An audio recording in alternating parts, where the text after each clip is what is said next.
नमस्कार मंडळी. स्वातंत्र्यवीर सावरकर जीवन कार्य दर्शन या उपक्रमात आपल्या सगळ्यांचं मनपूर्वक स्वागत.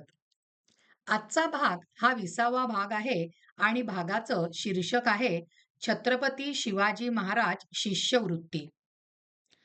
मंडळी, मागच्या भागामध्ये आपण बघितलेलं होतं की आता अभिनव भारताचे सदस्य कसे वाढायला लागलेले आहेत. सावरकरांचा बोलबाला आता पुण्यामध्ये कसा व्हायला लागलेला आहे.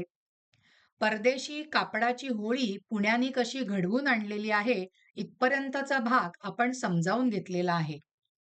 हे सगळं कार्य चालू असताना किंवा हे सगळे खळबळजनक दिवस चाललेले असताना सावरकरांची ह्याच वेळेला BA ची परीक्षा जवळ आली होती. त्यामुळे नेहमीप्रमाणे त्यांनी काय केलं, 2 महिन्यांसाठी स्वतःला कोंडून घेतलं, संपूर्ण वेळ अभ्यासासाठी दिला. 21 डिसेंबर 1905 ला त्यांचा BA चा निकाल घोषित झाला आणि या परीक्षेमध्ये ते यशस्वीरित्या उत्तीर्ण सुद्धा झाले मंडळी. यामुळे त्यांचे जे समर्थक होते ते आणि त्यांचे जे कुटुंबीय होते यांना अतिशय आनंद झाला. आदल्या वर्षीच ते LLB ची पूर्व परीक्षाही उत्तीर्ण झाले होते. कारण आपण मागच्या भागांमध्ये बघितलेलं की डेक्कन जे कॉलेज आहे तिथे अशी सोय करण्यात आलेली होती. कायद्याच्या अंतिम पदवी परीक्षेसाठी 1906 च्या सुरुवातीला ते मुंबईला गेले. मुंबईमध्ये सुद्धा सावरकरांचं अभिनव भारताचं काम अखंडपणे, अविरतपणे सुरूच होतं बरं का. मुंबईमध्ये प्रचाराचं काम करीत असताना सावरकर विहारी या स्थानिक मराठी साप्ताहिकात लेख सुद्धा लिहायला लागले आणि त्यांनी ते विहारी नावाचं पत्र अभिनव भारताचं मुखपत्रच बनवलं. या विहारी या साप्ताहिकामध्ये सावरकरांचे लेख छापून यायला लागल्यानंतर या विहारीचा जो खप आहे तो खूप वाढू लागला. बहुतांशी सर्व महाराष्ट्रभर पसरलेल्या क्रांतिकारी चळवळीचे आता सावरकर हे सर्वमान्य नेते म्हणून ओळखले जाऊ लागले. आणि श्रोते हो, महाराष्ट्रातील विविध ठिकाणच्या जाहीर सभा, महोत्सव, समारंभ यामध्ये व्याख्यान देण्यासाठी त्यांना सगळीकडून निमंत्रणं यायला लागली. 23 फेब्रुवारी 1906 ला मंडळी सावरकरांनी पुण्याला एक अतिशय तेजस्वी व्याख्यान दिलं बरं का. या व्याख्यानामध्ये समर्थ रामदासांची शिकवण आचरणात आणली पाहिजे असा संदेश त्यांनी श्रोत्यांना दिला. संघटना करा, स्वातंत्र्याच्या एकच एक विचाराने या संघटनेतील माणसांची मने भारून टाका आणि परकीयांवरती तुटून पडा, हा आशय त्यांनी आपल्या त्या भाषणातून प्रेक्षकांसमोर, लोकांसमोर व्यक्त केला. आणि हा संदेश देताना त्यांनी समर्थ रामदासांची जी मूळ ओवी आहे ती उद्धृत केली होती.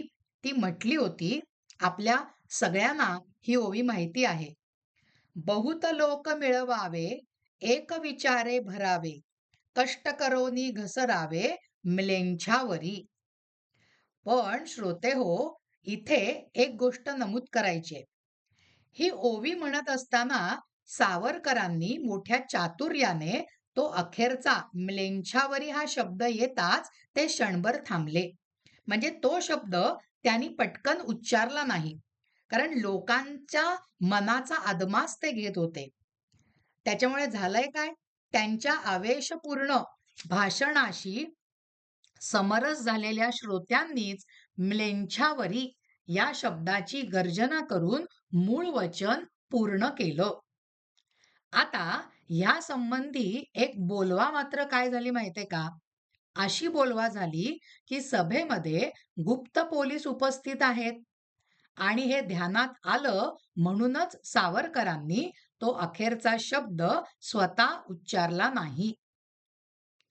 आणि श्रोते हो, त्या काळी नाशिकला पहिल्या वर्गाचा दंडाधिकारी असलेला मॉन्गोमेरी हा जो मनुष्य होता, हा जो अधिकारी होता, त्याने आपल्या गुप्त अहवालात सुद्धा म्हटलं होतं.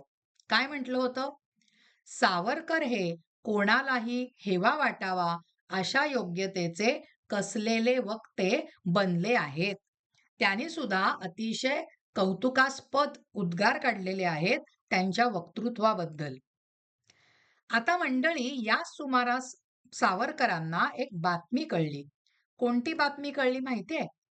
लंडनमध्ये राहत असलेले पंडित श्यामजी कृष्ण वर्मा यांनी एक शिष्यवृत्ती घोषित केलेली होती. काही शिष्यवृत्त्या त्यांनी घोषित केलेल्या होत्या.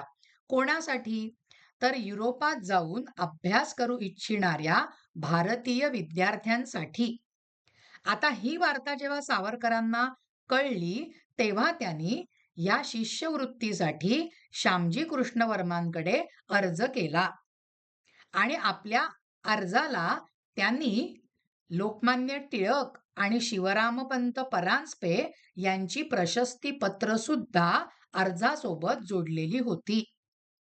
सावरकरांच्या अर्जाला मान देऊन पंडित श्यामजी कृष्ण वर्मा यांनी सावरकरांची शिष्यवृत्ती मंजूर केली. पंडित श्यामजी कृष्ण वर्मांनी छत्रपती शिवाजी महाराज शिष्यवृत्ती देऊ केल्याचे सावरकरांना मे 1906च्या सुरुवातीला कळवलं. म्हणजे आता सावरकर लंडनला पुढच्या शिक्षणासाठी जाणार हे निश्चित झालेलं होतं. 25 मे 1906 या दिवशी सावरकरांनी एक प्रतिज्ञापत्र पंडित श्यामजी कृष्ण वर्मा यांच्याकडे पाठवलं.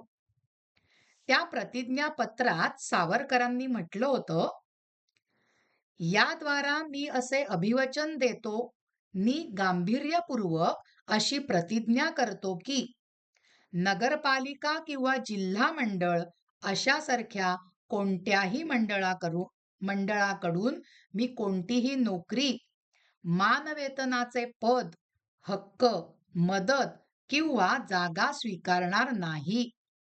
तसेच ब्रिटिश सरकारची नोकरी मी करणार नाही किंवा दुसऱ्या कोणालाही कोणत्याच स्वरूपात ब्रिटिश सरकारची नोकरी करण्याचा सल्ला देणार नाही आणि त्यांच्यापासून कोणत्याही स्वरूपात पगार घेणार नाही, असं त्यांनी स्वच्छपणे प्रतिज्ञापत्र श्यामजी कृष्ण वर्मा यांच्याकडे पाठवलेलं होतं. कारण श्यामजी कृष्ण वर्मांची ती अट होती की आपल्या देशासाठी काहीतरी करणाऱ्या विद्यार्थ्यांना आम्ही या शिष्यवृत्ती देत आहोत.